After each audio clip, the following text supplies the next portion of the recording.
June 1st, 2025, 23:47, the M-4 highway, Kursk region, Russia. The convoys stretched for 3 miles along Russia's M-4 highway, the critical artery connecting Moscow to the southern front.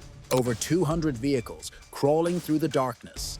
Fuel trucks, ammunition carriers, mobile command posts, artillery tractors hauling 152mm howitzers. This wasn't just any resupply mission. This was the logistics backbone for Russian forces operating across the entire Kursk sector. The convoy commanders weren't worried. They were deep inside Russia, over 100 kilometers from the Ukrainian border. They had Pantsir-S1 air defense systems positioned at regular intervals, Tor-M2 mobile units scanning the skies, and overhead, multiple layers of radar coverage tracking everything within a 200-kilometer radius. They believed they were untouchable, protected by geography, defended by some of Russia's most sophisticated air defense systems, operating in what should be completely secure territory. They had no idea that 162 Ukrainian drones were already in the air, closing in from multiple directions. And they definitely didn't know that Ukrainian planners had spent weeks studying this exact highway, mapping its choke points, identifying its vulnerabilities, and waiting for the perfect moment to turn Russia's main supply route into a death trap. This operation didn't start the night of June 1st. It started weeks earlier with something most people would find incredibly boring: traffic analysis. Ukrainian intelligence had been monitoring the M4 highway using a combination of satellite imagery, intercepted communications, and reports from sources on the ground. They were looking for patterns. When do Russian convoys move? What routes do they take? How are they protected? What are the choke points? And they found something interesting. Russian logistics officers had gotten comfortable. Convoys were moving on predictable schedules, same routes, same defensive postures, same assumptions about what was safe and what wasn't. The M4 highway was particularly attractive as a target. It's a major expressway linking Moscow to Voronezh, Rostov-on-Don, and Krasnodar. Basically, the main road feeding supplies to Russian forces across the entire southern front. Disrupt that highway, and you create logistics chaos across hundreds of kilometers. But hitting a convoy deep inside Russia, protected by air defenses, required more than just launching drones and hoping for the best. It required a plan that could overwhelm Russian defenses through sheer numbers while maximizing damage to critical targets. So Ukrainian planners designed what they called a saturation attack.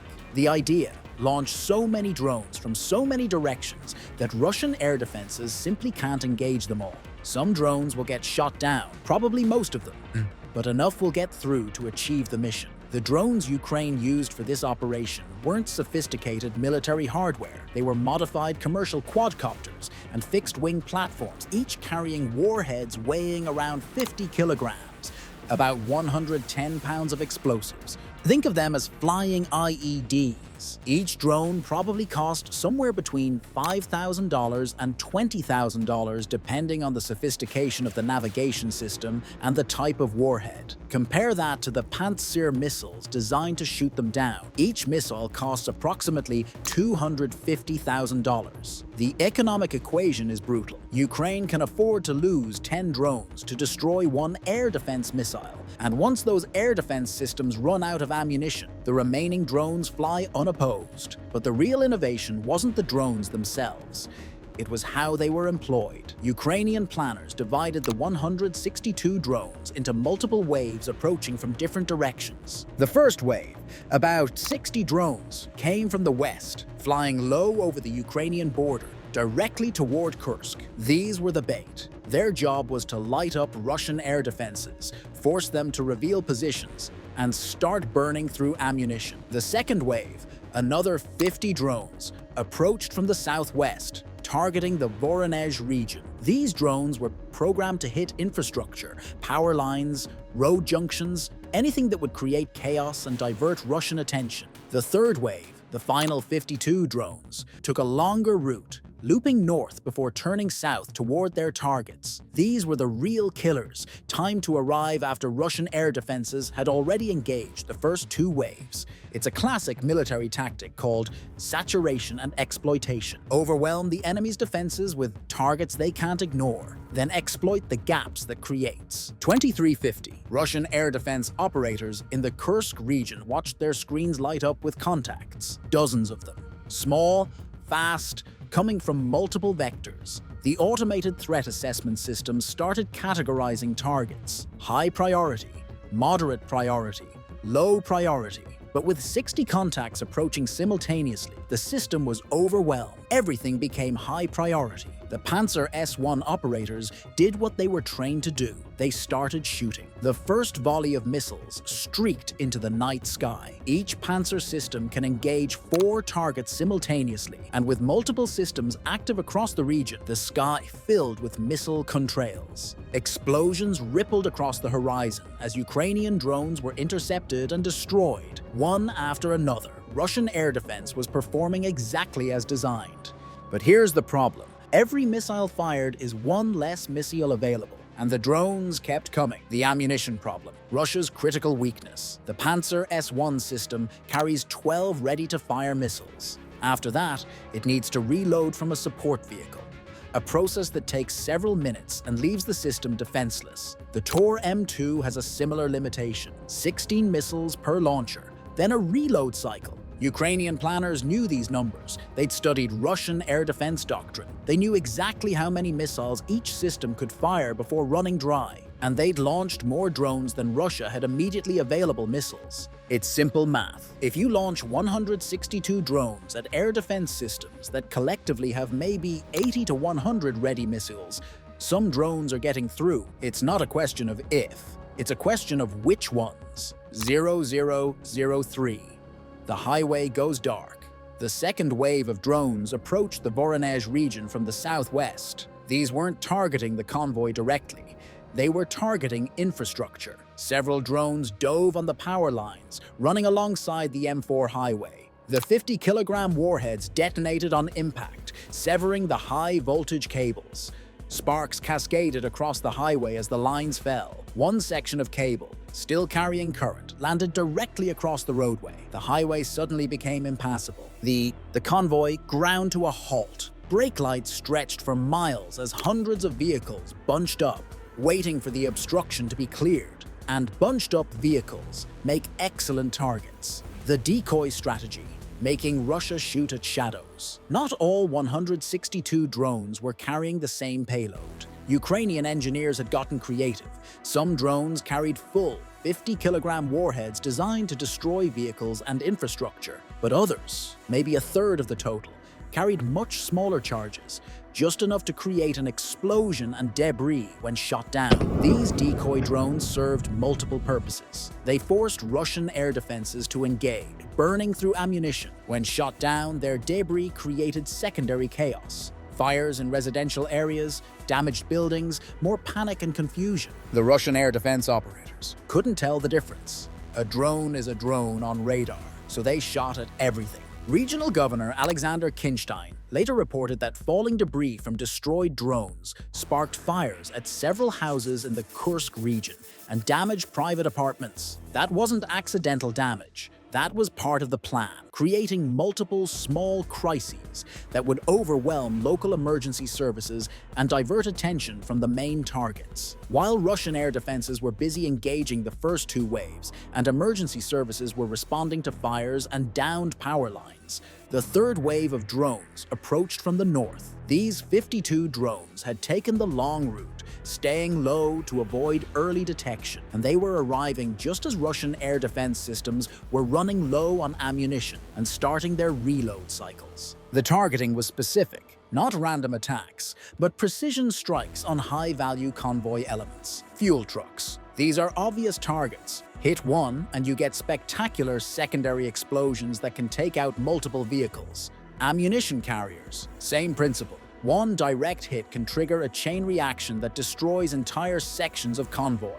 Command vehicles. These are the specialized trucks housing communications equipment and tactical computers. Destroy these, and the convoy loses coordination. Artillery tractors. These are pulling the heavy guns that Russian forces desperately need on the front lines. Immobilize these and the artillery never reaches its destination. The drones dove on their targets in coordinated strikes. When a 50-kilogram warhead traveling at 80 miles per hour hits a fuel truck, the results are catastrophic. The initial explosion ruptures the fuel tank. Diesel or gasoline sprays across the surrounding area. The heat from the explosion ignites the fuel vapor instantly. What happens next depends on what's nearby. If the fuel truck is next to ammunition carriers, which is common in military convoys where different vehicle types are mixed together, the fire spreads to the ammunition. Artillery shells don't need a direct hit to detonate. Sufficient heat will set them off, and once one shell detonates, the overpressure can trigger sympathetic detonation in nearby shells.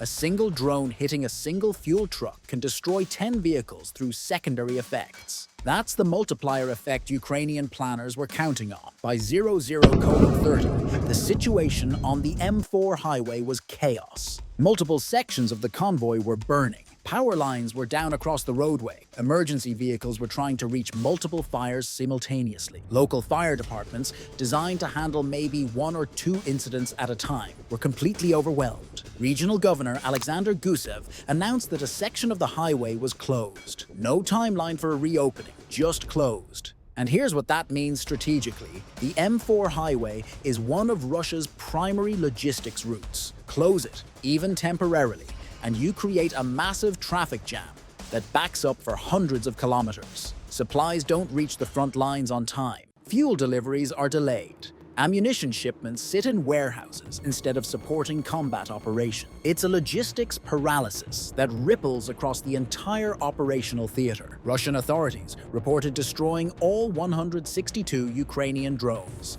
And that's probably true. Eventually, all the drones were either shot down or crashed after completing their missions. But here's what the official Russian statements didn't mention: how much damage those drones inflicted before being destroyed. Fires in residential areas, damaged apartment buildings, power lines severed, a major highway closed, an unknown number of military vehicles destroyed or damaged, secondary fires continuing to burn, emergency services overwhelmed, logistics operations disrupted. The official statement said no injuries reported. Maybe that's true, maybe it's not. But focusing on casualties misses the point. The goal of this operation wasn't to kill people. It was to create chaos, destroy infrastructure, and disrupt Russian logistics operations. By that measure, mission accomplished. Here's where it gets interesting from a strategic perspective. This attack happened just as Russia and Ukraine were preparing for another round of peace talks. You might think, why launch a major attack when you're about to sit down for negotiations? Doesn't that undermine the peace process? Actually, it's the opposite. Ukraine was sending a message. We have the capability to strike deep inside Russia.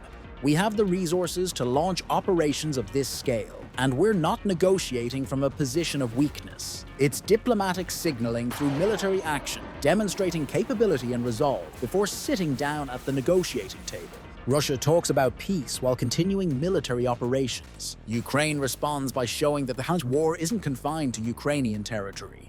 It reaches into Russia's heartland, disrupts Russian infrastructure, and makes the war expensive for Moscow to continue. The cost-benefit analysis. Asymmetric warfare mathematics. Let's do the math on this operation. 162 drones at an estimated average cost of $10,000 each equals $1.62 million in total hardware cost. Add operational expenses, planning, coordination, logistics, and maybe the whole operation cost Ukraine $2 to $3 million maximum. In return, they forced Russia to expend somewhere between 80 and 100 air defense missiles at approximately $250,000 each. That's $20 to $25 million just in wasted ammunition, shooting down relatively cheap drones. Then add the damaged vehicles, the closed highway, the disrupted logistics operations, the emergency response costs, the infrastructure repair expenses. Conservatively, Ukraine probably inflicted $50 to $75 million in direct and indirect costs. That's a return on investment of 25 to 1 or better. But the real value isn't measured in dollars. It's measured in strategic effect. Russian logistics are disrupted, supply lines are delayed, frontline units aren't getting ammunition and fuel on schedule. Air defense systems need to be resupplied with missiles that could have been used protecting other targets. Every drone Ukraine launches forces Russia to make difficult choices about what to protect and what to leave vulnerable. Here's the fundamental problem Russia faces. They can't defend everything. Kursk region alone covers over 30,000 square kilometers. Voronezh region is even larger at nearly 52,000 square kilometers. To provide comprehensive air defense coverage over that much territory would require hundreds of Pantsir and Tor systems operating continuously. Russia doesn't have that many systems. Even if they did, maintaining that level of defensive posture would be prohibitively expensive and would pull resources from other critical areas. So Russia has to make choices. Defend the major highways. That leaves cities vulnerable. Defend the cities. That leaves logistics routes exposed. Defend military installations. That leaves civilian infrastructure unprotected. Ukraine exploits these gaps. They find the weak spots, plan operations to hit them, and force Russia to respond by redeploying defenses, which creates new gaps elsewhere. It's a game of strategic whack-a-mole, where Russia is perpetually on the defensive and Ukraine controls the tempo. For 3 years, most Russians living far from the Ukrainian border have experienced the war primarily through television propaganda, the special military operation happening somewhere else, not affecting daily life, something to support from a comfortable distance. Drone attacks deep inside Russia change that calculus. Fires in your neighborhood aren't abstract. Power outages affecting your home aren't distant news. A closed highway disrupting your commute isn't something happening to other people. The war stops being something happening over there and becomes something that affects you personally. This is psychological warfare aimed at eroding Russian public support for continuing the conflict. Every drone attack, every disrupted service reminds Russian civilians that this war has costs. Costs that are being paid inside Russia, not just on distant battlefields. What this operation demonstrates is how fundamentally drones have changed warfare. Traditional military thinking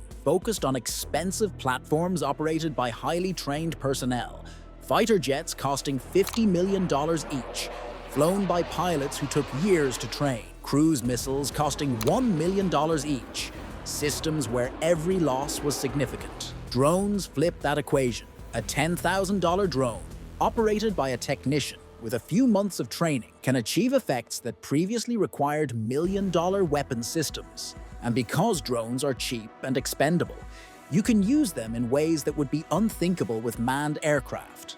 This shift represents more than just a technological evolution. It's a strategic revolution. The democratization of airpower means that smaller states, insurgent groups, and even private actors can now project force with unprecedented reach and precision. Warfare is no longer confined to the front lines. It has become decentralized, networked, and perpetual.